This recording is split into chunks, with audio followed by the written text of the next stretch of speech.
captured Michael.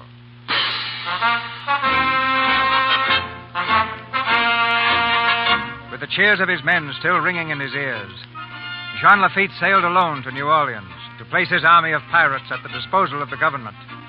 The governor has accepted his offer, and now, before returning to Barataria, Lafitte brings the news to Annette. Jean, you shouldn't have come here. Shouldn't I? No. But I'm glad you did. Oh, Jean. No. Wait. Look at me. Carefully. What do you see? A man who is very dear to me. What else? A man who shouldn't be here. Nothing more. You don't notice a difference in me? No. What is it? I'm respectable. Jean. Yes, my good woman, respectable. At last. Oh, you precious fool. Whatever are you talking about? It's very simple. Governor Claiborne and I are friends. They've accepted my offer to save New Orleans. No, Jean. Oh, please be That is true. Lafitte, Claiborne, Jackson. Those names will live in history. Oh, Jean, tell me. I'm on my way to the tailors now. If I give them 200 men, it'll be a captain's uniform. 500, I'm a colonel. 1,000, it's a general's epaulets. The governor thanked me for my loyalty. Why, we're thicker than thieves. Well, closer than peas in a pod. Come here to me. Oh, dear. You know, it's really not a bad feeling. What? Respectability. And how could you judge of that, Mr. Lafitte? Aunt Charlotte. Good evening, madame. Annette should better see if any of the silverware is missing. Madame, I found something a lot more precious than silverware. I'll take this miniature of your niece. Do you mind? Mr. Lafitte! You have caught me red-handed, but I'll make my escape. Goodbye, madame. I go to an ex-Louisiana to Barataria.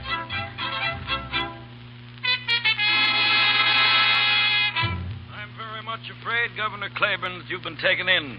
Would you mind being more explicit, Senator Crawford? There can be no doubt of it, Governor. And every man on this defense council will back me up. Look at the papers that John Lafitte showed you. No British insignia, no seal attached to any of them. Are these letters a forgery? I think Senator Crawford is right. They seem scarcely credible. A commission in the Royal Navy? This is probably a scheme to lure Jackson to New Orleans so the British can land at Mobile. Oh, that sounds like common sense to me. What shall we answer him?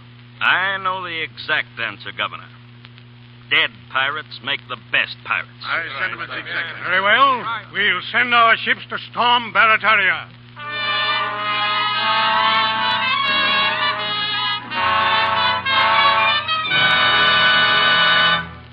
And I make this while you were gone. Thank you. That's very nice, Gretchen. You see that, Dominique? Yeah. That's our flag now. Yeah, that is pretty, eh? But do you know for why it has 15 stars and 15 stripes? Why, yes. It's because, Dominique, huh? Do you know why it has 15 stars and 15 stripes? Oh, certainly I know. It is because, because the boss president like it better that way. You are both very bad Americans. Every star and stripe is a state. Sew them together, and they are the United States. And I'll make it for you, Mr. Boss. A present. Well, thanks, funny one. They'll make us think of you when you're home in, what's the name of that place? Don't speak am Zuiderzee. Fine. But don't speak am Zuiderzee is not my home anymore. Oh, yes, it is. You certainly can't stay here. I certainly will stay here. What? Pack your things. You're leaving today. I will go with you. Well, we're going into battle. Women don't know anything about fighting. Ha! You don't know anything about women. Does any man? Why don't you want to go home?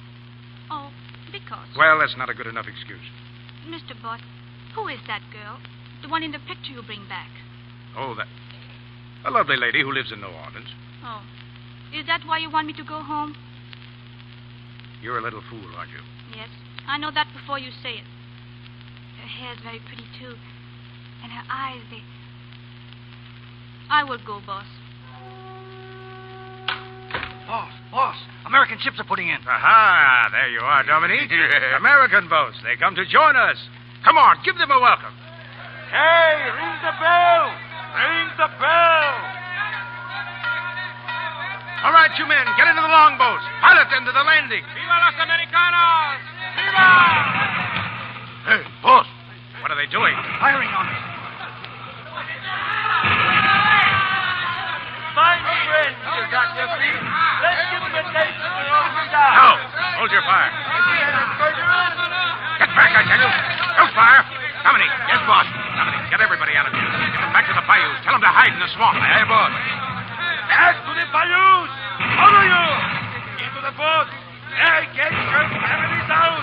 Get back to the swamp!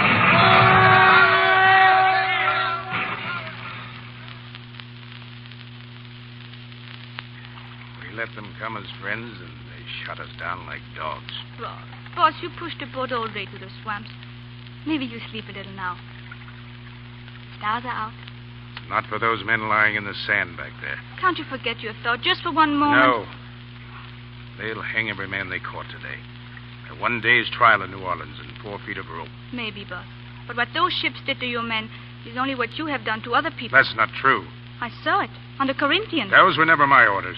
But you were the boss. Yes, that's right. I am the boss. And I'm to blame for every man dead at Barataria. And somebody's going to pay for it. Now you want to kill some more. Oh, you're a funny man, boss. All you think of is fighting and killing. Don't you know there's such a thing in the world as love? Yes. Now that's gone, too. Now you cannot marry that lady of the picture. Don't bother me with your silly question. But love is not a silly question. What do you know about it? A great deal. I'm in love Yes? With whom? with you. I don't know whether to bow to you or use this paddle on you. It does not matter which. I love you. When you're a little more grown up, you'll find some fine young... I'm more grown up now than you will ever be. You spend your life fighting, and fighting is for little boys, not for men. And you're a very bad little boy. But I love you. Oh, it's too late for all that. Too late for me and too early for you. No, never it is too late, and never it is too early to love. Oh, boss. Boss, you don't even know what it is to be happy. I know a life you never even dreamed could be. You laugh when I say don't speak, I'm Zayda Zay. But there's an old little house on a little river where the tulips, they are... I'd turn your river to poison. No, boss. And every day we say hello to an old stork who makes his nest on the roof. That is good luck. And all day the windmill sings ka-ching, ka-chung, ka-ching, ka-chung. Yes, it's a sweet dream, little Gretchen. And I thank you for it. Oh, don't thank me. Take me there. And leave my men rotting in cells or hiding like snakes in these swamps? Nothing will make you forget. No. The blood of my men is my own blood. We've got to get out of here. We've got to get on to New Orleans. I'll get those men out of jail if you have to kill more to do it. General Jackson must have known all about this. Jackson must be in New Orleans now. I'll see him there. You're a funny man, boss.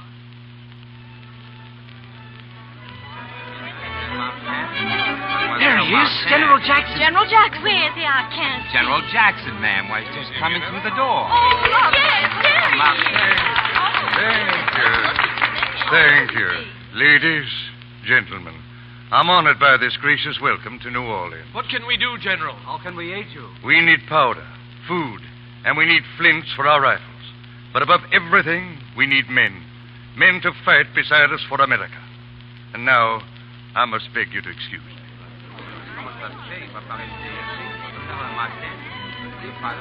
Time for your bill, Andy. What? Oh, no, not now, Mr. Peavy. Where's the defense counsel? Waiting inside. I'll show you, Andy.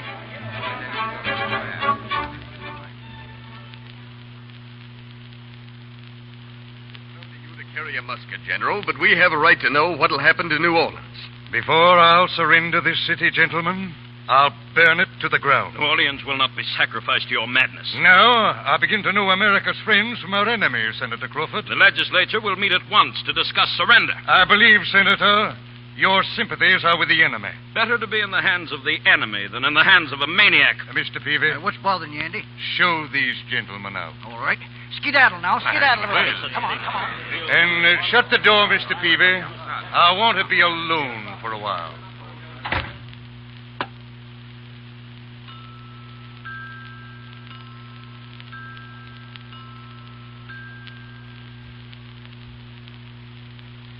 Stay as you are, General Jackson, and don't call your guard.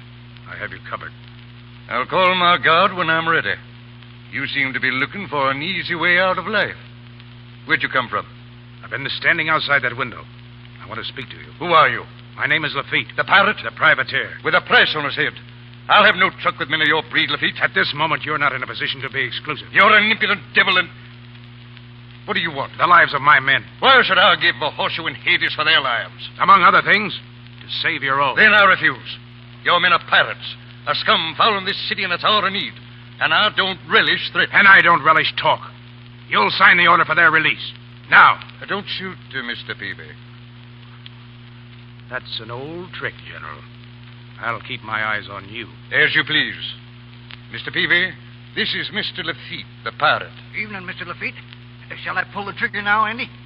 Mr. Peavy stands outside of windows, too.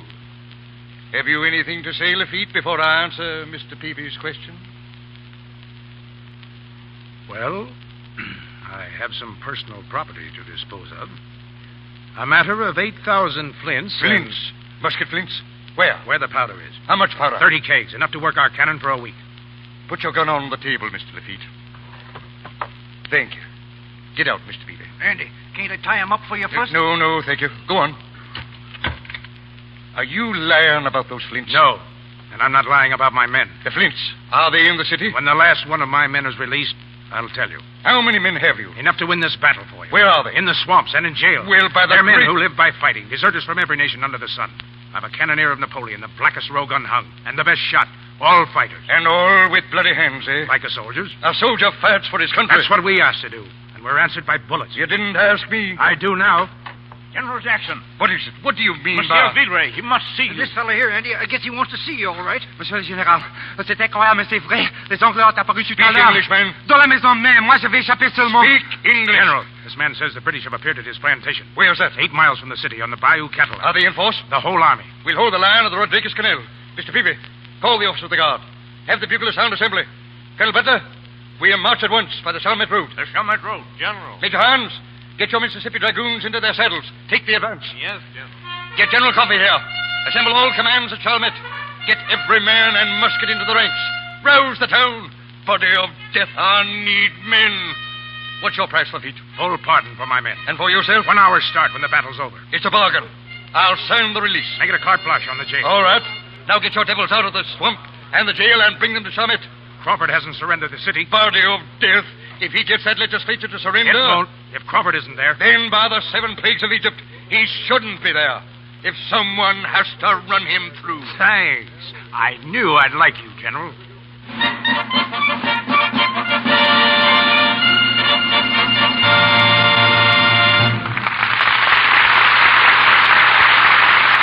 pause for station identification. This is the Columbia Broadcasting System.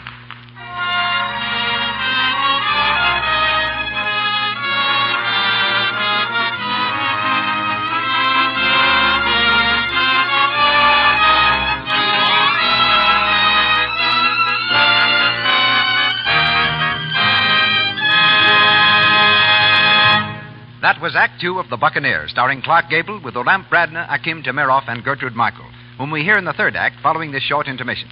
But before Mr. DeMille brings you, as his intermission guest, one of America's most famous authors, let me just give the ladies in our audience this reminder. It's thrifty to buy several big boxes of Lux Flakes at a time, so you'll have it handy always in bathroom, kitchen, and laundry. Sweaters, blouses, and dresses, as well as undies and stockings, stay new-looking longer when you give them regular Lux care. That's why so many women find Lux Flakes the finest clothes economy known. And let me remind you to have pencil and paper ready at the end of this program to jot down full details of the Rogers Silver Plate offer. And now, here's our producer ready to introduce our famous guest of the evening. One of the luckiest moves I ever made occurred many years ago when I bought a novel for the screen from Rupert Hughes. That started a friendship with one of the most talented men I've ever known. Rupert Hughes has written some 35 novels, hundreds of brilliant articles, and short stories, a celebrated biography of George Washington, an encyclopedia of American music, contributed to a monumental history of the world, and is a real authority on early American pirates. He's been a director, writer, and producer for the screen, discovered Lawrence Tibbett, is a recognized sculptor, and is the uncle of Howard Hughes the aviator. He sleeps 4 hours a day, smokes 20 cigars, drinks 30 cups of coffee, and is one of the few famous men in Hollywood whose telephone number you can find by simply looking it up in the book. But how did I get in here? I was looking for my lost dog. He had me on a leash, but I got away. Oh, I know you. You're Dr. DeMille, aren't you? Doctor? I read that a college gave you the honorary degree of Doctor of Letters. Why? Probably because I have to do so much doctoring on the scripts you writers turn out. Ouch. As for that, didn't your own college make you a Doctor of Letters, too? Yes, but what good does it do me? I can't even write a prescription. Well, that doubtless saves quite a few lives. Speaking of saving lives, Cecil, I had an idea. I stole it from that glorious speech of Lafitte's, which Clark Gable delivers so powerfully. It shows how a vicious pirate offers to help turn a black danger into a golden victory. It's happened before, it can happen again. It ought to happen all the time. Pirates were people whom circumstances turned into criminals. Our country contains so much crime because, while a large percentage of lawbreakers are of low mental caliber, we still find men and women of tremendous courage, often of immense cleverness, devoting their gifts to evil instead of good. Almost all boys want to be pirates, fight Indians, or be policemen. The main thing is they want to fight somebody, anybody. Thousands of them go wrong. We try to check them with prison cells and hard labor. But nothing seems to do any good. Why? Because we try to repress them. We make no use of all that courage and restlessness. There's our crime against our criminals. It seems to me that what we ought to do, what we've got to do, is this. When we find a boy or a girl with a wild streak of adventure, a ferocious resentment of the dull life, we must offer that fiery soul an opportunity to use its energy for the benefit of itself and of everybody. We couldn't save them all, but we could save hundreds. We ought to learn a lesson from Lafitte. Realizing there's no taming criminals, the thing for us to do is to find some way of using them for their own happiness and ours. Have you a suggestion? Oh, I'm only a doctor of letters, not of souls or bodies. Then shall we get on with the program? By all means, but before I go, will you tell me one thing?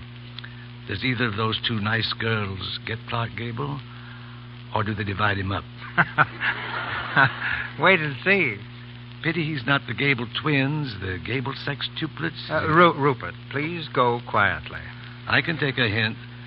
But first, thank you, Cecil, for bringing us these splendid stars and plays week after week. This theater, I think, occupies a definite place in American social life, and I'm flattered to have been asked here. Goodbye. The key's under the mat for you, Rupert. Anytime. Goodbye. The Buccaneer, starring Clark Gable with Olamp Bradner, Akim Tamirov, and Gertrude Michael.